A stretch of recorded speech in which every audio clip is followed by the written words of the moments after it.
eu sou Ralph Gore e hoje iremos falar sobre a teoria do valor subjetivo. Um dos institutos da economia que instigou dúvidas e paradigmas nas mentes dos cientistas econômicos e debates fervorosos entre os mesmos foi definir o que é valor.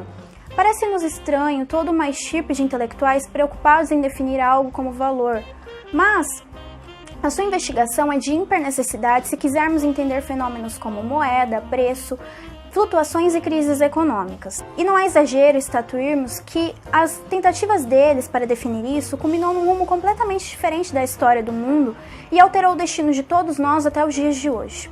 Um dos mais famosos e provavelmente mais superestimado economista de toda a história da doutrina econômica foi Adam Smith. Este é membro da escola clássica, imprecisamente laureado com a fama de ser pai fundador da ciência econômica. Dentre as suas teses está a sua tentativa de explicar o que é valor. Para essa tradição econômica, valor seria um montante de trabalho despendido na produção de um bem econômico. Nesta abordagem, se um par de sapatos demandasse uma quantidade X para ser produzido e um casaco uma quantidade de 2X, logo o casaco valeria 2 pares de sapato. Assim, a proporção que uma troca entre esses dois bens deveriam obedecer para ocorrer seria a proporcionalidade. Aqui temos um problema ulteriormente solucionado pelos economistas da alçada austríaca de pensamento. Para ocorrer uma troca, não deve ocorrer uma proporcionalidade de valor entre os bens. Na realidade, deve ocorrer justamente o inverso. Se a valoração do meu bem não é inferior à sua, não há motivo algum para ocorrer a troca.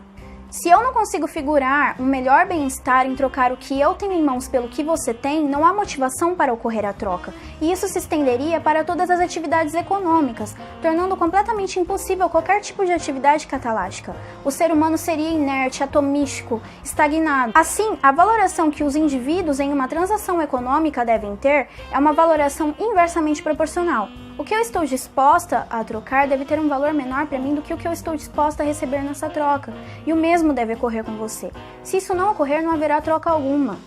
Essa é a primeira deficiência verificável na teoria objetiva do valor, ou valor-trabalho. Outro problema encontrado pelos defensores da teoria do valor-trabalho é o paradoxo do valor, ou também chamado de paradoxo da água e diamante. Como é possível a teoria do valor-trabalho explicar como um diamante, que é um ornamento que não tem qualquer utilidade efetiva na vida humana, tenha valor maior do que a água, que é um recurso indispensável para a vida do ser humano? Aqui temos consagrada mais uma lacuna dessa teoria, explicar a utilidade. Conquanto estes economistas, face a um problema significativamente relevante, relativizaram completamente sua teoria, a categorizando em valores de uso e valores de troca. Valores de troca seriam os bens mais valorados no escopo de troca, e valor de uso, os bens mais valorados na sua utilidade. Os bens que tivessem grande valor de troca teriam pouco ou quase nenhum valor de uso, e o inverso também ocorreria. O diamante teria grande valor de troca e nenhum ou infinitesimal valor de uso. Já a água teria grande valor de uso e nenhum ou quase nenhum valor de troca.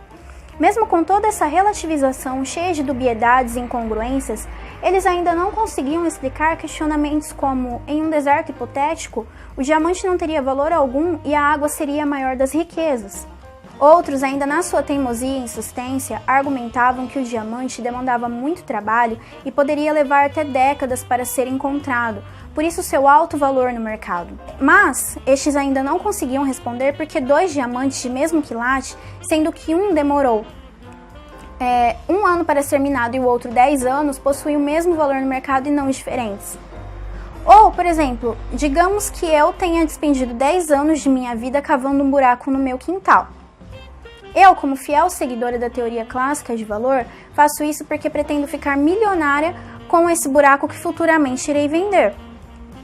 Mas, como eu sou esperta, ao invés de eu usar uma pá, eu utilizo uma colher. Assim, despendirei muito mais trabalho e, derradeiramente, segundo Smith e os seguidores dessa teoria clássica de valor, meu buraco valeria muito mais.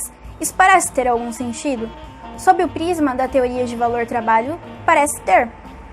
A utilidade sempre atormentou os seguidores dessa teoria que nunca conseguiram explicar em completude e conciliá-lo com o mundo real. Mesmo com retumbantes e vigorosas críticas, Adam Smith e seus herdeiros intelectuais, como David Ricardo, foram adotados e lapidados por Marx, este tentando escapar do relativismo que os clássicos incorreram ao criar ficções como valor de uso, valor de troca, para não tirar o caráter científico de seu socialismo, desbanca em outro relativismo, adotando a concepção de valor, se valendo da premissa de que o valor seria o quantum socialmente necessário para a sua produção, que se traduziria mais ou menos no tempo necessário ou padrão para a sua produção. Aqui, Marx cai na mesma lacuna de utilidade que seus predecessores caíram e não respondendo ao paradoxo do valor. Da concepção clássica de valor e da teoria de salários ricardiana, que Marx deriva a sua tese da exploração capitalista, a mais-valia. Com efeito, este é um assunto a ser mais bem tratado num vídeo específico. Mas tenha-se entendido que, ruindo-se as bases de uma teoria, necessariamente ruíra-se a teoria dela derivada. Apesar de todos os seus relativismos ululantes, inconsistências escabrosas, este foi o consenso entre os investigadores da economia política por tempo considerável, consenso este que seria completamente despojado pela Revolução Marginalista, coordenada simultaneamente e independentemente por William Stanley Jevons, Karl Menger e Leon Walras, que resgatariam uma visão de valor anterior aos clássicos, infinitamente superior e confluente com os fenômenos econômicos, o valor subjetivo ou utilidade marginal. Com a Revolução Marginalista, a acepção de valor teve toda uma nova abordagem na sua sistemática. Esta, chamada de teoria subjetiva do valor, ou teoria da utilidade marginal, preconizava que o valor dos bens econômicos, diferentemente do que os clássicos advogavam, não é definido objetivamente pelo quantum de trabalho que neste é incidido. O valor de um bem parte de uma consideração particular sobre a psique do indivíduo, sobre o quão hábil é aquele bem em satisfazer uma aspiração. Assim, os bens serão valorados subjetivamente pelos indivíduos que levarão em conta a sua opinião sobre a utilidade e eficácia do bem em satisfazer uma necessidade, seja ela real ou não.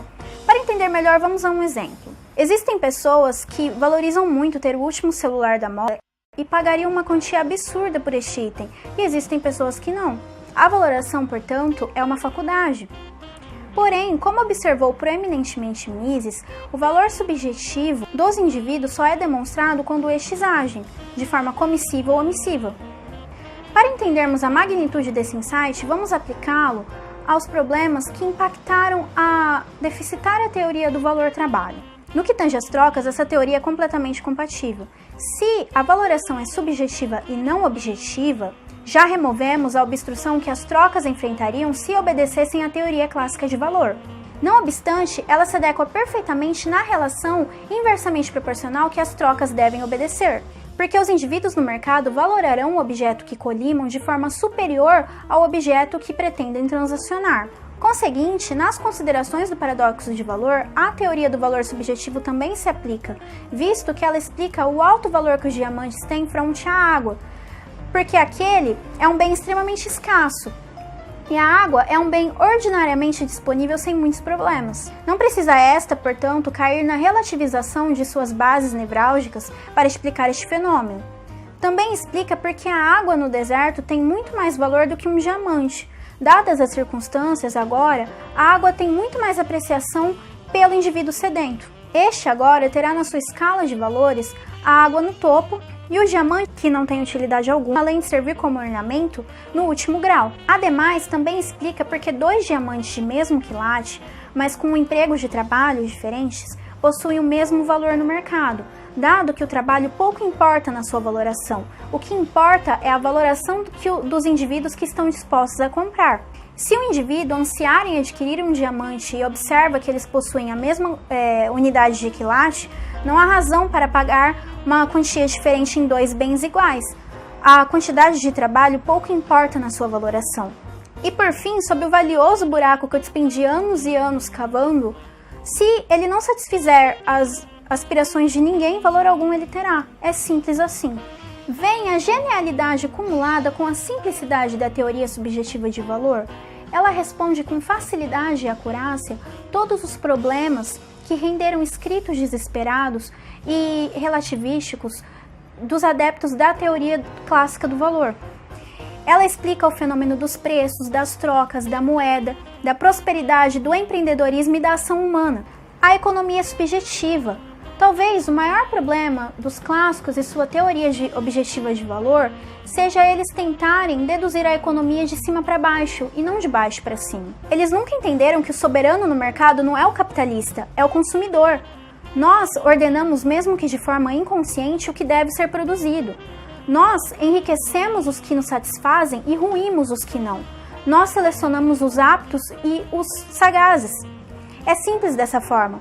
E é nessa mixórdia de valorações subjetivas, não coordenadas, espontâneas e inconscientes que giram este incrível fenômeno que chamamos de economia.